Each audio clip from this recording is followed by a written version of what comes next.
इसका खामियाजा सालों साल हमको भुगतना पड़ता है अगर हम किसी ऐसी पार्टी को वोट दे देते हैं, ऐसी पार्टी के झांसे में आ जाते हैं जो हमारा काम नहीं करते, हमारा विकास की बात नहीं करते। क्योंकि आज देश भर में आपने देखा होगा इस तरह की सियासत चल रही है। एक तरफ तो भाजपा और शिवसेना है और दूसरी तरफ कांग्रेस राष्ट्रवादी पार्टी है। ये दोनों भी जो है एक ही सिक्के के दो पहलू हैं। एक अपने आप को धर्म हिंदू बोल रहा है, दूसरा अपने आप को नेशनलिस्ट हिंदू बोलता है। अगर एक 15 मंदिरों में चला जाता है, दूसरा उस विदेश में 20 मंदिरों में चला जाता है। पर मंदिर की लड़ाई में अपना पहुंचाया करेंगे, इनके पास डेवलपमेंट इंफ्रास्ट्रक्चर सुधारने का कोई मुद्दा नहीं। मोदी सरकार ने 2014 के चुनाव के पहले जो वादे किए उसमें सरासर फेल हो गए। पूरी भाजपा शिवसेना की सरकार टोटल फेल है। चाहे महाराष्ट्र में देख लो, अपने देश भर में आप देखो, जब इनके पास कोई मुद्दा नहीं होता तो मोदी आते हैं देश के सामने हर दिन नया जुमला लेकर। अगर नया जुमला उन्होंने दे दिया, कश्मीर में बोल दिया मैं पठान हूं, मैं जो बोलता हूं वो करता हूं। अबे काय का पठान तू, काय का पठान? अरे असली पठान यहां खड़ा है, वारिस पठान। अरे तुम जुमले बात फेंकू, इतना शौक पठान बनने का? अरे हमारी तरह पहले चले जाओ, ऐसा जिगरा लो। हम लोग जान रही पर देखे घूमते हैं घूमी, और पठान की जबान रहती है। एक बार जो मैंने कमिटमेंट कर ली उसके बाद तो तुमने क्या किया? 2 करोड़ लोगों को रोजगार देंगे, दिया क्या? 15 लाख रुपए तुम्हारे अकाउंट में जमा करवाए कराया क्या? दादा का वापस लाएंगे लाए क्या? तुमको काय का पठान? अरे नल्ला पठान, बंद करो अपनी जुबान, साइलेंट हो जाओ। हमारा टाइम खत्म होगा, हमारा टाइम आएगा।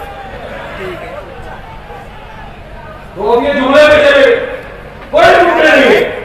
इंटरव्यू चालू हो जाते हैं, इंटरव्यू देने लग जाते हैं, मगर काम की बात करना ही नहीं है। बस देश की जनता के सामने आना है, फिर से देश की जनता को फुसलाना है, वोट लेना है, इक़्तिदार की कुर्सी पर बैठना, अपनी तिजोरी भरना और तिजोरी करना। इतना ही नहीं, पेशेंटी की हद है वो तो बोलते हैं हम टेररिज्म के। मेरे महान देश हिंदुस्तान का हर एक नागरिक है, हर चीज के टेररिज्म के खिलाफ रहेंगे। हम वो लोग थे जिन्होंने सबसे पहले कहा था कि पक्कादी कुत्ता है, हम वो लोग थे। हम हर किस्म के टेररिज्म के विरुद्ध में आवाज उठाते हैं। हम किसी भी आतंकवादी को या टेररिस्ट को अपनी सरजमीन हिंदुस्तान में ना कभी पनपने देते, ना कभी इंशाअल्लाह ताला पनपने देंगे। हम लोग जो है, तुम क्या करोगे टेररिज्म के खिलाफ? अरे तुमने तो वो किया, वो साध्वी प्रज्ञा से जिसकी मोटरसाइकिल यूज हुई हमारे गांव के रंगों में, और जिसकी वजह से ना जाने की जाने चली गई, जो एक टाटा की टेररिस्ट एक्यूज है, जिसको कोर्ट ने जमानत दी है, वो मैरिज पे नहीं दिया है, मेडिकल ग्राउंड पे जमानत दी है। बीमारी का बहाना बताया कोर्ट को, इलाज करने के बहाने से बाहर आई है, और बाहर आने के बाद ये आतंकी साध्वी प्रज्ञा को ये नरेंद्र मोदी टिकट देता है कि जा चुनाव लड़। शर्मनाक था। देश का प्रधानमंत्री जिसको आतंकवाद खत्म करना चाहिए, वो आतंकवादी को चुनाव लड़ने की अनुमति देते, टिकट देते हैं। और ये बेशरम साध्वी प्रज्ञा बाहर आती है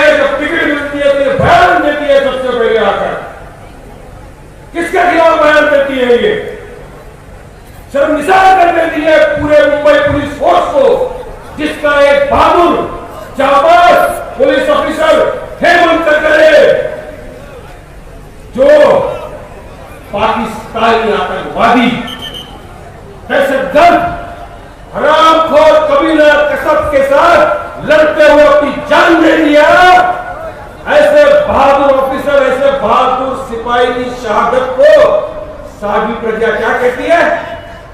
मैंने इसको बद्दुआ दी थी, मैंने कर्ज किया था इसको, इसकी वजह से ये मर गया। अरे बेशर्मी की हद करो, तो बंद करो ये बकवासबाजी करना,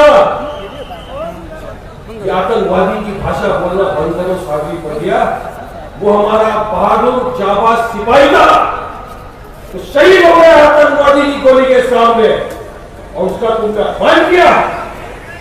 मैं मुतालबा करता हूं उच्च न्यायालय से कि साध्वी प्रज्ञा जो मेडिकल ग्राउंड पे बाहर आई है और इस किस्म के सांप्रदायिक तनाव फैलाने की बातें कर रही है, उसकी जमानत खारिज करी जाए और उसको उठा के वापिस जेल में डाला जाए।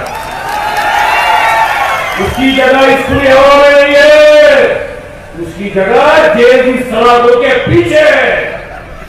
अब बात यही नहीं रुकती, इसकी हिम्मत देखो। ये मोदी ने सब पैदा करके रख दिया, ये योगी, ये साध्वी, आओ बस भड़काओ भाषण को, कम्युनल भावनाओं को भड़काओ। अब उसने क्या बयान दिया कि मैं साध्वी प्रज्ञा बाबरी मस्जिद पे चढ़ी हुकूमत पे, मैंने तोड़ा हुकूमत को, ये बयान दिया इस नालायक और साध्वी प्रज्ञा ने आकर। अरे तुमने क्या हिम्मत है कि हमारी मस्जिद को हाथ बढ़ा, तो हाथ नहीं उठे, मगर बयानबाजी। तो मैं पूछना चाहता हूं इलेक्शन कमिश्नर क्या कर रहा है? क्या बीजेपी सरकार इसीलिए सत्ता में आई कि ऐसे आतंकवादी, ऐसे देशद्रोहियों को अब टिकट देकर पार्लियामेंट में भेजना चाहती है? सोचो, अगर इस किस्म की मानसिकता के लोग पार्लियामेंट में चले गए तो क्या हो, क्या बयानबाजी करेंगे वहां पर? क्या ये हमारे भले की बात करेंगे या हमको बर्बाद करने के अंदर फैसले बनाएंगे जाकर? हमारी मस्जिदों को तोड़ने की बात करेंगे अंदर जाकर, क्या हमारे शहीदों का अपमान करेंगे अंदर जाकर? साध्वी प्रज्ञा को आकर पूरी पुलिस फोर्स के सामने, सारे शहीदों के सामने माफी मांगनी चाहिए हाथ जोड़कर। हेमंत करकरे के परिवार के पास जाकर माफी मांगनी चाहिए। ये मेरा मुतालबा है देश की जनता है।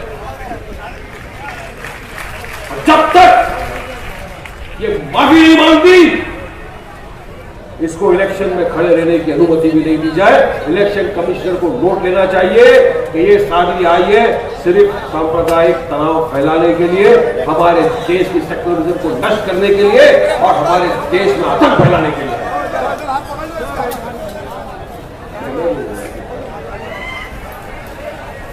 मैं जानता हूं आपको, हम सबको इसका इंतजार है। वो आ रहे हैं, कुछ क्षणों में आ रहे हैं। सफर का फल मीठा हो रहा है, जब तक मुझे बर्दाश्त करो।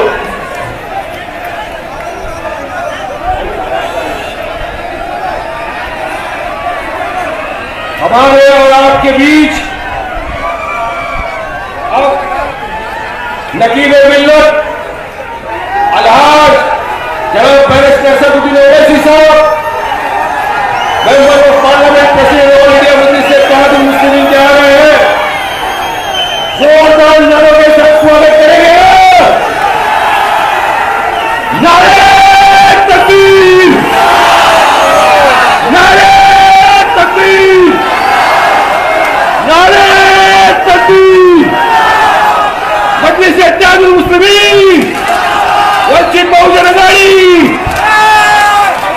जिंदाबाद, जिंदाबाद। शांति से बैठिए भाइयों।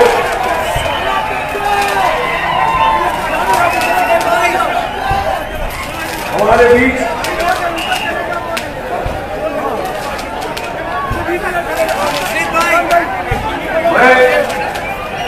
आप सवाल से ये बता रहा था कि देखो बीजेपी का चेहरा, देखो शिवसेना का चेहरा। 3 महीने पहले चुनाव के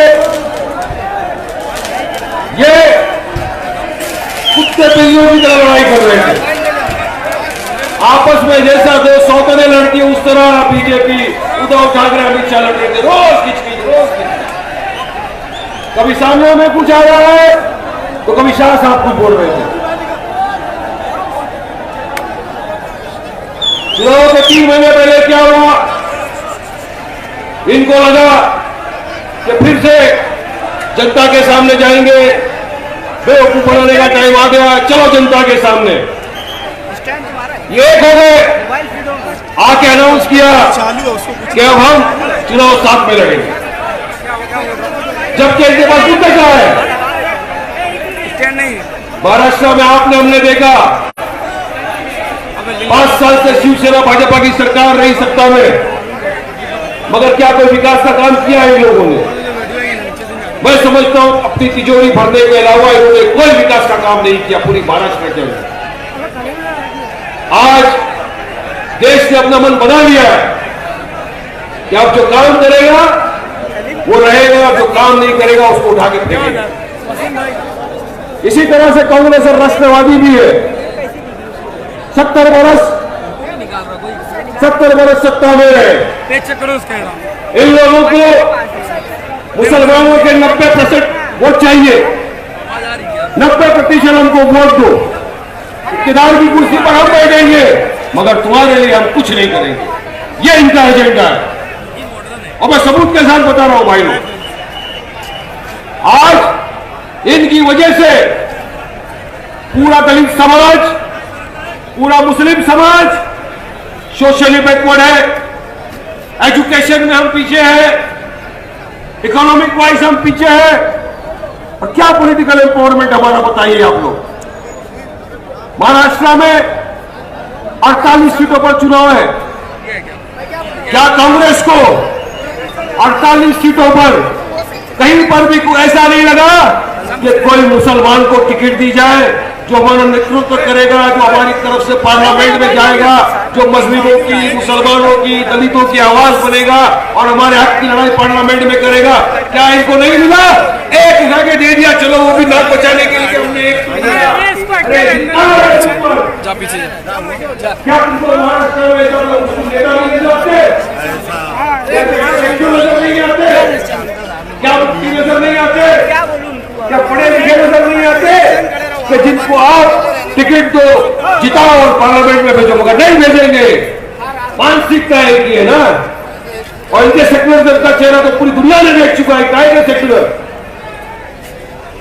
जब जब हक की बात आई ये खामोश है, हक की बात आई चुप रहे। और हक की बात पर बात की अगर किसी ने, तो आपके हमारे कायद जनाब बैरिस्टर असदुद्दीन ओवैसी ने बात की हक की बात पे।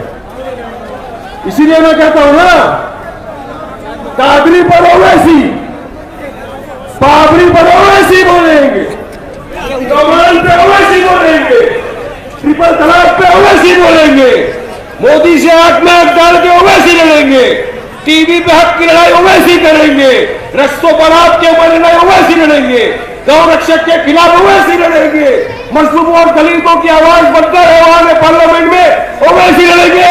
तो फिर ओवैसी वोट क्यों नहीं लेंगे? बताओ, मेरी बात का जवाब दो। अगर सब ओवैसी करेंगे तो फिर ओवैसी को भी हक है वोट लेने का। जितना हक आपका ओवैसी पर है उतना हक ओवैसी का भी आप पर है, याद रखो मेरे भाइयों।